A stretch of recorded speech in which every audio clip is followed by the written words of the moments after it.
We have already started the theoretical lecture series for electrostatics, of which one video has already been uploaded on the YouTube channel. Now in this series we will be dealing with the numericals of the same topics. So we know that the force of attraction between two charges is given by F equals force of attraction or repulsion, F equals to 1 by 4 pi epsilon naught Q1 Q2 by R square. We studied about this. Let us discuss some of the numericals and the questions related to Coulomb's law. First of all, the question may be asked about the dimension of epsilon naught. If we have to find the dimension of epsilon naught, let's discuss how we can find the dimension of epsilon naught. We know that F equals to 1 by 4 pi epsilon naught Q1 Q2 by R square. We know the dimension of F, we know the dimension of the charges and R square. 4 pi is dimensionless. So epsilon naught can be written as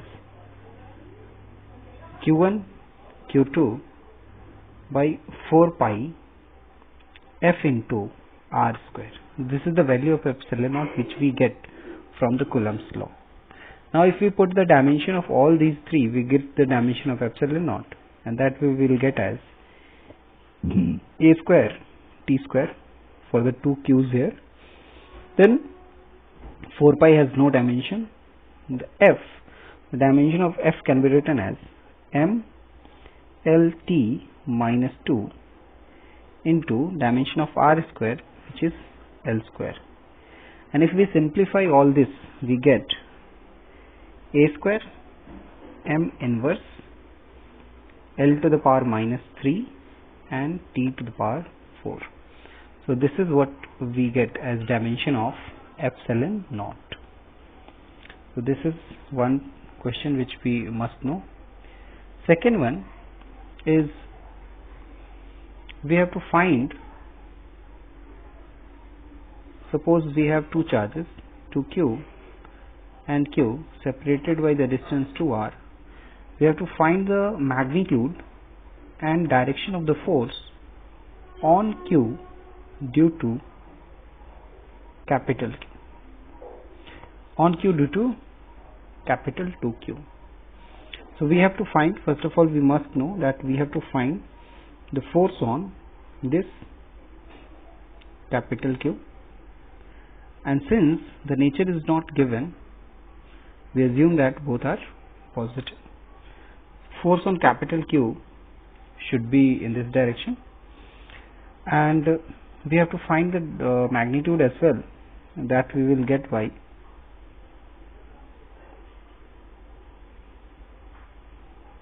Coulomb's law 1 by 4 pi epsilon naught Q into 2Q by 2R square. Whatever is the distance, the square of that distance is 2R square, and we get it as 1 by 4 pi epsilon naught 2Q square by 4R square.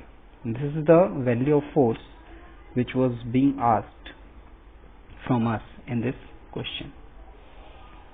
Moving to the next question.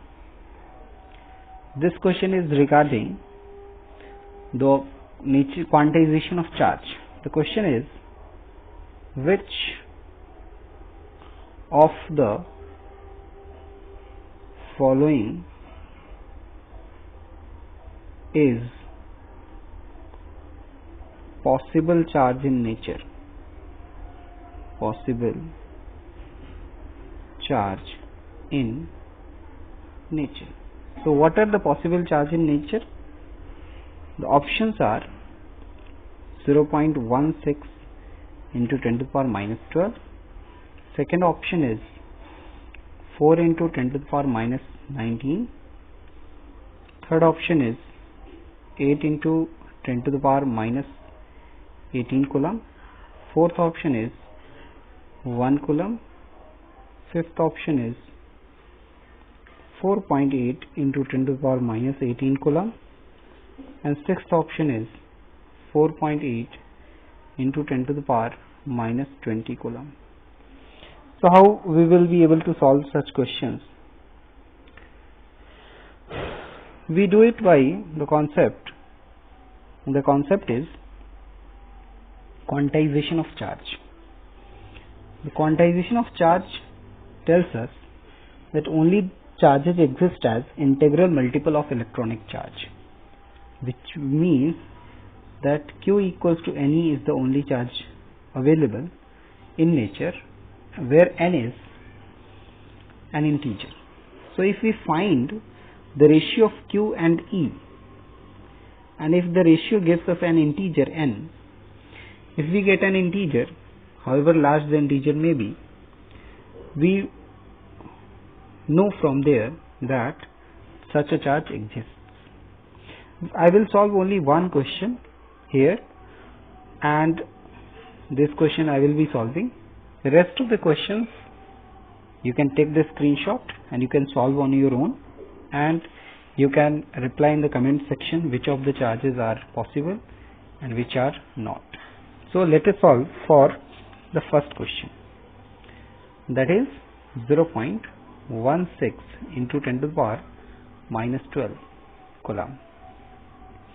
Let us find out whether such a charge exists in nature or not. We will find N, which will be Q by E.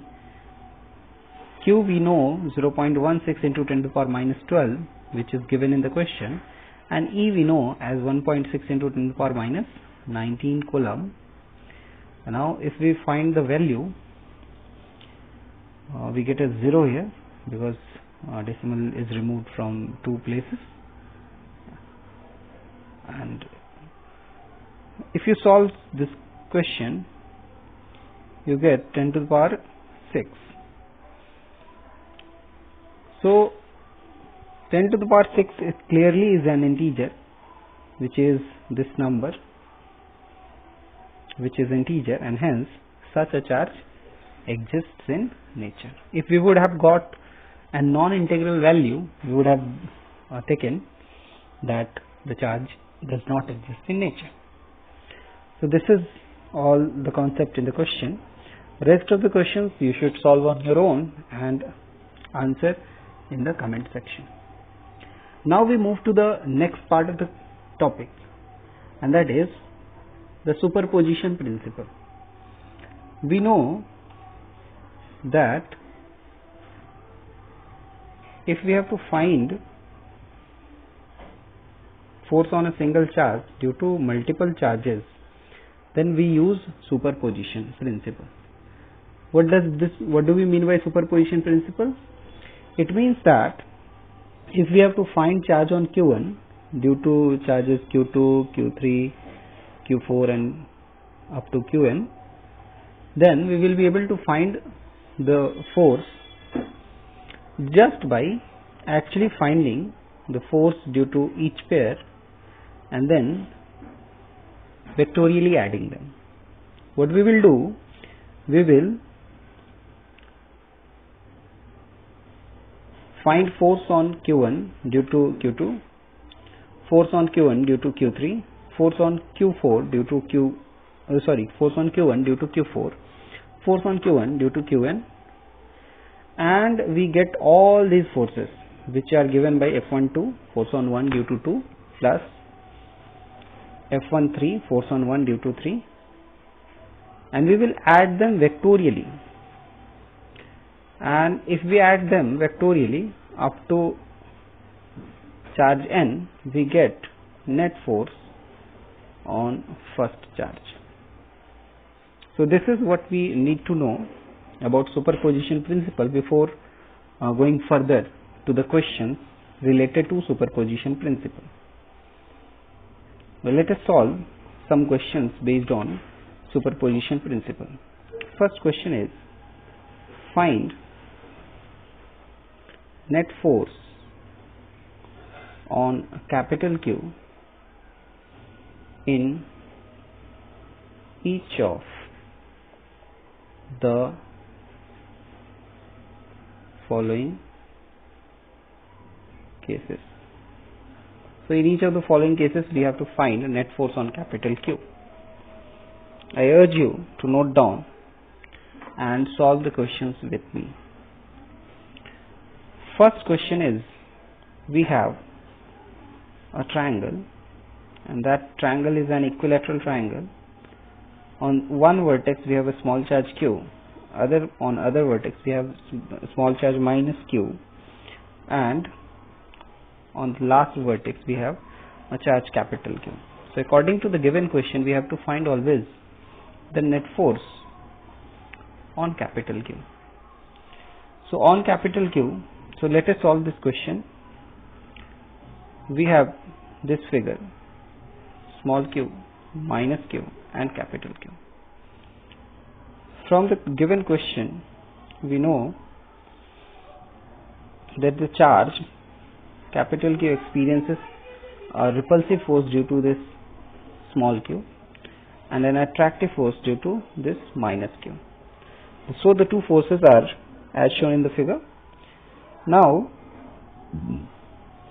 let us take the values of forces as F1 and F2. If the side length is A, then F1 by Coulomb's law is given by 1 by 4 pi epsilon naught capital Q small q by A square, and F2 is given by 1 by 4 pi epsilon naught capital Q small q by A square. Keep in mind that we are not putting the negative sign here, because we have already considered the negative sign by taking the direction of the force in attractive sense. So now we can see clearly that the magnitude of the two forces are equal, and hence we will simply add them vectorially, and the angle between them is 120 degree. If you know that two equal forces F and F are inclined at an angle theta, then the resultant is given by 2a cos theta by 2. This we know from the very basics of the vectors which we studied in class 11th. So here we will write simply 2f cos 120 degree, cos 120 degree by 2. So 2f cos 60 degree, and cos 60 is 1 by 2, so the answer is F. And what is the direction in which this force lies? And the force lies in this direction. This is the direction of the force, exactly in the midway between F1 and F2. If it is clear, let us move to the next question, in which we have a square. So again we have to find a net force on capital Q due to the small q charges we have. So q minus q, and here we have 2 root 2 q. The data of the charges are given so that the calculation does not become tedious for you, and the side length is given as a. This is, since it is we are dealing with the vertices of a square. Now first of all we will show the forces acting on capital Q due to each charge. So this capital Q experiences a repulsive force due to this small q. Again it experiences attractive force due to this minus q, and it experiences a repulsive force along the diagonal due to this 2 root 2 q. So we have again three forces, F1, F2 and F3.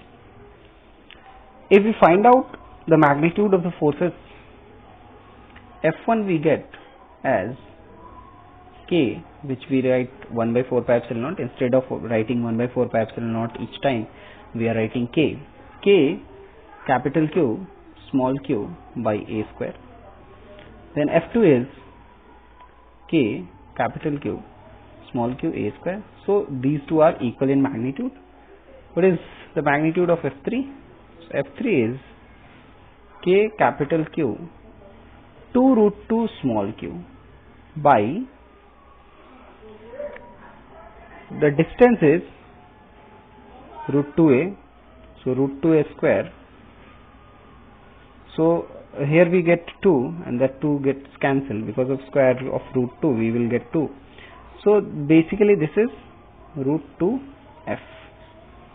So final picture which we can draw is on capital Q we have a force F here in this direction, F here in this direction, and root 2f in this direction.